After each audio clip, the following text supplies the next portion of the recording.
Hey, welcome back to Tech Leveler. I'm Lee, and today we have another LG TV tutorial.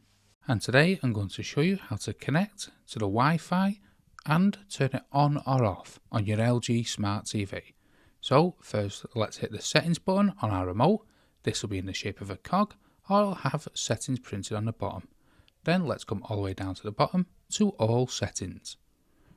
Now we're in all settings, you want to come down to connection. Then we want to come into Wi-Fi connection.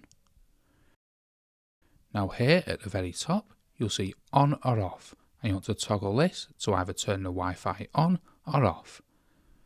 Then, once you've turned it on, you want to come down and select a Wi-Fi network. So let's select this one here, even though I'm connected to the top one here as it has a tick next to it. Then you want to enter your password once you've entered your Wi-Fi connection. Then press enter. Then you'll press connect and you'll connect to the Wi-Fi on your LG Smart TV. It is that easy. So that's how to connect to the Wi-Fi and turn it on and off on your LG Smart TV. Hope you found that video helpful. If you did, smash the like, smash the subscribe, and most of all, thanks so much for watching.